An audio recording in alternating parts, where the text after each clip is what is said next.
let's just try and simplify our thinking about the cranial nerves. Now here we have the pons, Latin for bridge, so that's the pons there, looking at the inferior aspect of the brain, looking at the brain from underneath.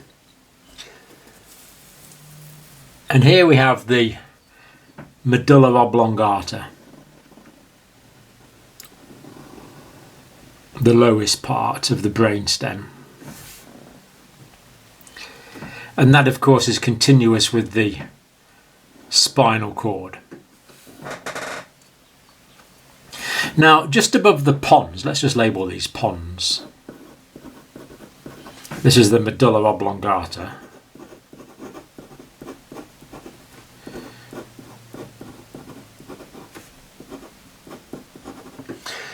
In American English, that's pronounced medulla, I believe. This, of course, is the spinal cord.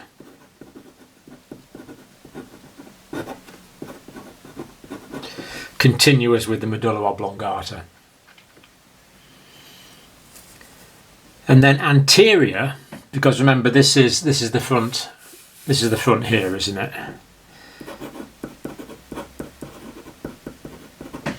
That's the anterior.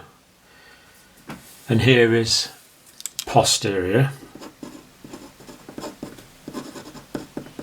Because as we'll see, we number the cranial nerves from the anterior through to the posterior. And anterior to the pons, we've got the area of the midbrain.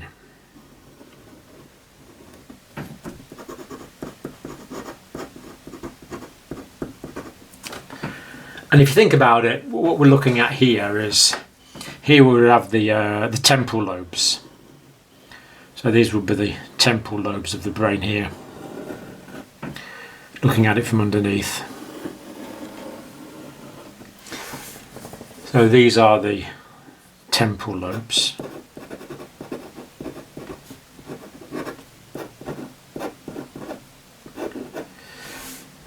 And this would be the central fissure of the cerebral hemispheres. And this area here would be the underside of the frontal lobe.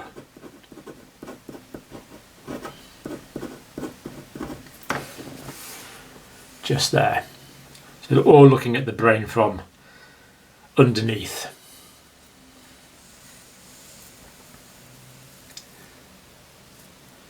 And we want to think about the way that the cranial nerves are related to this anatomy. So what I'm going to do now is just redraw this without the labels, and we'll go through the cranial nerves. But let's just get the anatomy right first. Anterior, posterior, midbrain in this area here, then the pons. So this is all midbrain here. Pons in the middle. This is all medulla oblongata.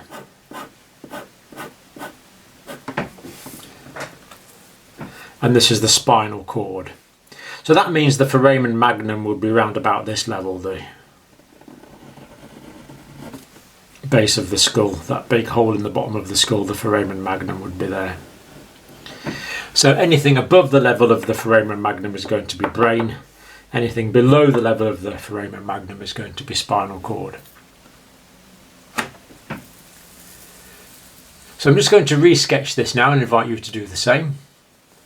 And we'll look at the way the cranial nerves lie in relation to this anatomy.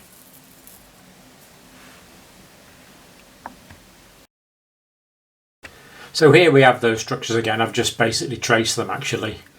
Midbrain, pons, medulla oblongata, spinal cord.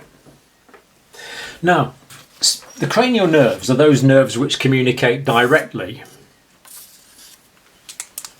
between the brain and the body and do not go via the spinal cord. So they're mostly communicating with structures and anatomy in the head and the neck, where there'd be no point nipping down to the spinal cord just to come back up again. although, as is often the case, there's an exception which we'll see later on. Now, what I want to do is consider the sensory and motor components. So the cranial nerves here, we're going to use a colour code. So red is going to be sensory. Sensory nerves. And green is going to be a motor. So remember that in this talk, motor is going to be green, sensory is going to be red. So let's make a start then. Now, the way to remember the cranial nerves, I know it's difficult, but the way to remember it is 2, 6, 4. So there's going to be 2 cranial nerves before the pons. There's going to be 6 cranial nerves associated with the level of the pons, and there's going to be 4 associated with the level of the medulla and the spinal cord. So that's the useful numbers to remember: 2, 6 and 4. So the first cranial nerve is the olfactory, coming from the nose. So here we have the olfactory bulbs just above the cribriform plate, taking the nerve fibres from the nasal cavity into the cranial cavity, and these nerves go off into the temporal lobes where smell is detected. So this is the first pair of cranial nerves, the olfactory. Olfaction is to do with smell. So these are the olfactory nerves, the olfactory tracts. And of course, remember when we're talking about cranial nerves here, we're talking about the nerve pathways. So these are going to originate here and go back in towards the lobes of the brain where the olfactory lobes are, the temporal lobes, converting the electrical nerve impulse generated in the nasal cavity, converting that into our sensation of smell. So first of all, olfaction. Now, are the olfactory nerves motor or sensory? Well, I've drawn them in red, so they are entirely sensory.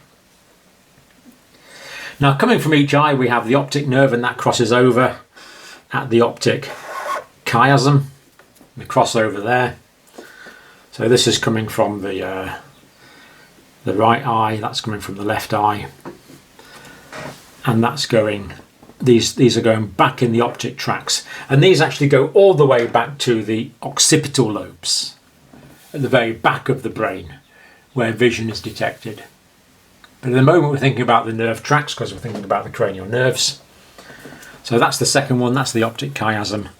The second pair are the optic nerves, and of course we're always thinking in pairs, aren't we, because this is the cranial nerves and they're all in pairs. Optic, of course, is to do with the eyes, to do with vision. Now, the next cranial nerve, olfactory optic, the third one is the oculomotor nerve. Now, the oculomotor nerves come from here, they poke out from here. The nuclei are actually in the midbrain, but they come out from here, and these go forward towards the eyes, controlling the eye muscles. More details on what these do in the next part of this video. But the nerve pathways themselves, the actual nerve fibres, are in these nerves. That's the third one, the oculomotor nerves. And you can see we're going from the front back, aren't we? So we've got olfactory, optic, oculomotor. As we work posteriorly, we're going from anterior to posterior. So that's the position of the motor nerves there. Now the next nerve, the trochlea, they come out from the side here like this, and they also go forward to supply eye muscles, extrinsic eye muscles. So that's the trochlea nerves.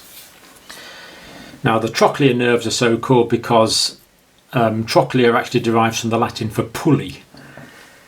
I don't know if you ever hung your washing up on a pulley, because these have a pulley effect on the eyes, meaning we can look in exactly the right direction with both eyes. So that's the trochlea nerve there. And it's green, so we know it's going to be motor. So olfactory, optic, ocular, motor, trochlea. Now the next nerve is going to be the fifth one. This is the biggest nerve. This is the trigeminal. And the trigeminal is actually mixed. The top two branches are going to be primarily sensory, and the lower branch is a motor as well. So let's draw that coming out of here. Comes out from the side. Trigeminal for 3 branches.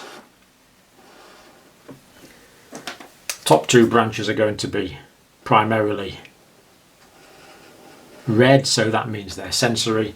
Lower branches also motor, and they're coming out of both sides. The largest of the cranial nerves, the trigeminal. Supplying sensation basically to the face.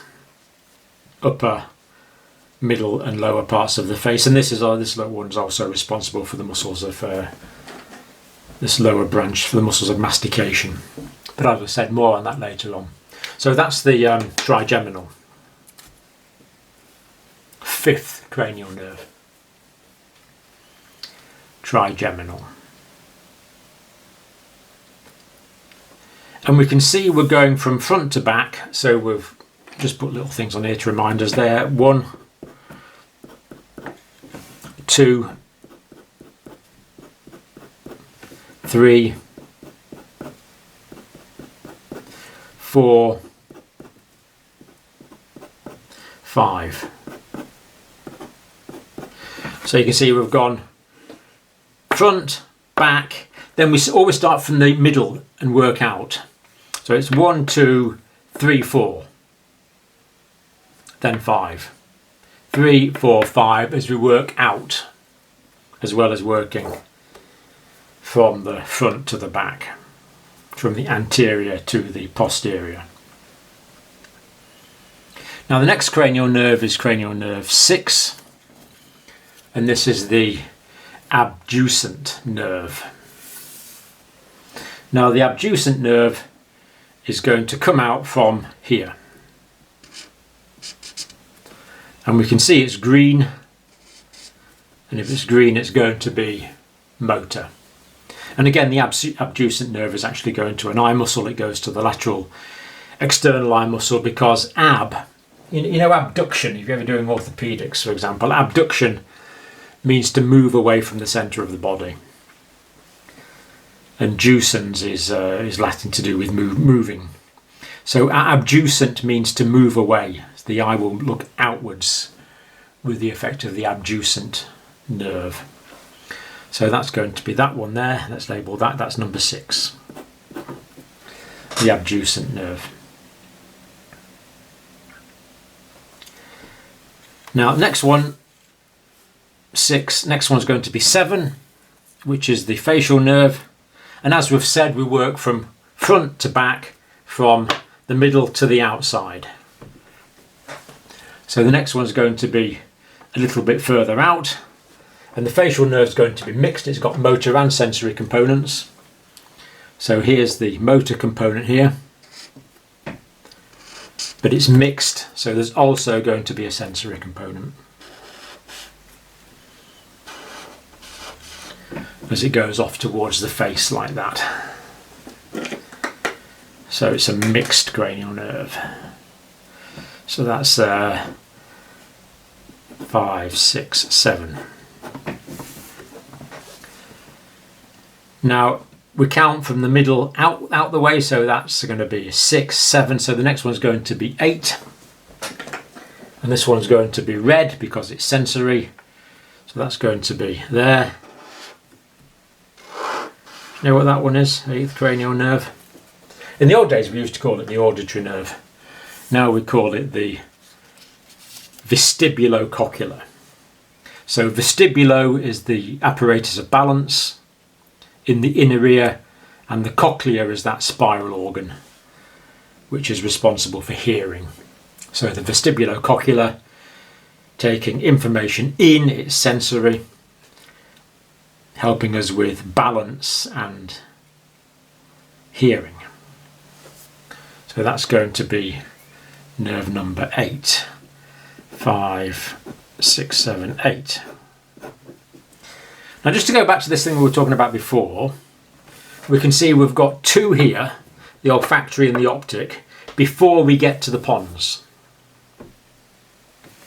So it's 2. Then there's 6 associated with the pons. There's 3, 4, 5, 3, 4, 5, 6, 7, 8, up to the 8th cranial nerve. And if we count those, that's 1, 2, 3, 4, 5, 6. So there's 6 cranial nerves there associated with the pons. So it takes us up to 8. So we need to come on now to the last 4. The last 4 cranial nerves. So we're up to 8 there. So the next is going to be the 9th. And the 9th cranial nerve is the glossopharyngeal. Glosso, tongue, pharyngeal, throat. Glossopharyngeal. All the names actually mean something if you think about it and know what they are. So this has got a green line. So that means there's a motor component to it. But it's a mixed one. So it's got a red sensory line as well. Glossopharyngeal. So that's the 9th. No, wrong way around. That's it, the 9th cranial nerves. You have to get used to the Roman numerals for the cranial nerves. 9th cranial nerve. So obviously you now know that the next one's going to be the 10th. Another mixed nerve. So it's going to have sensory and motor. Fascinating nerve, this one. Vagus nerve. Comes from the Latin. It's the same root we get vagus. The same root. The vagus comes from vagrant, someone who wanders around. It's a nerve that wanders around to different parts of the body. It doesn't wander, of course. It's very precisely rooted, but it goes to different parts of the body, as we'll see. So that's going to be the vagus nerve, the 10th cranial nerve. The vagus. Now the next one's a little bit complicated. The accessory nerve actually has 2 lots of areas. It's got some areas in the lower medulla and some areas in the top of the cervical spinal column actually. Now it's a bit complicated this because it's kind of tied in with the history of anatomy, but these link up to form the nerve. Same on both sides, of course. Now this is called the spinal accessory nerve, or the accessory nerve, because people used to think it was an accessory nerve to the vagus. But what we actually know now is that the accessory nerve proper arises actually from the first part of the spinal cord, from the cervical spinal cord, which is there, the first part, the first few segments. That's the cervical spinal cord.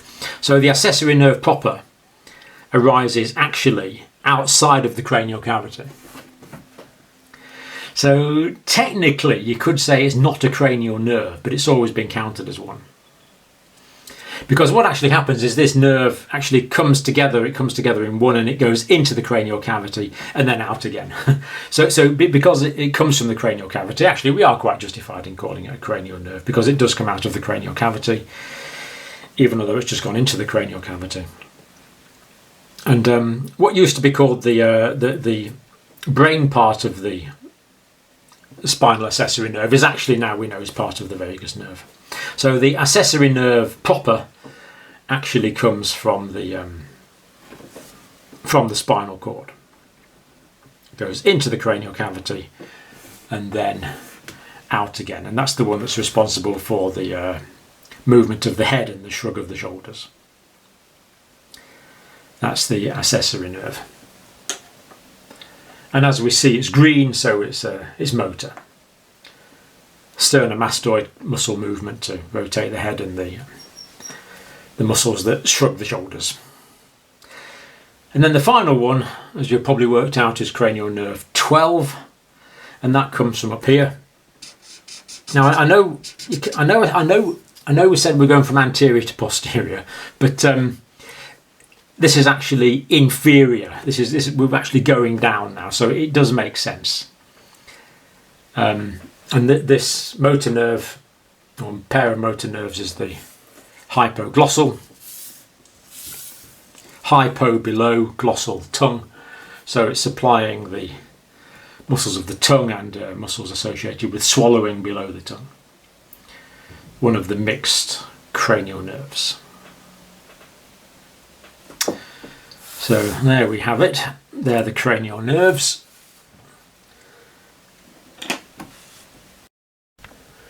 So there we are. We have the 12 pairs of cranial nerves. Just remember 2, 6, 4. Olfactory,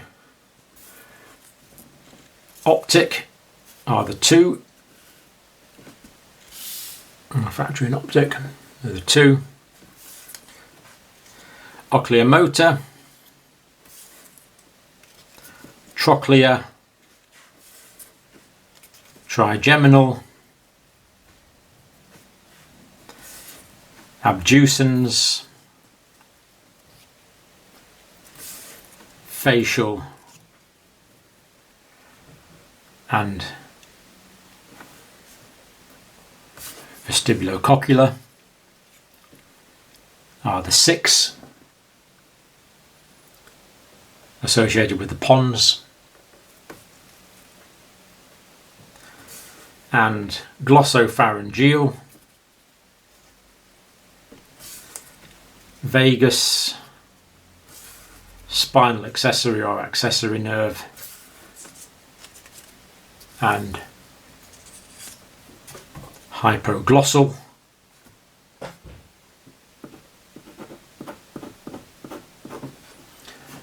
are the 4.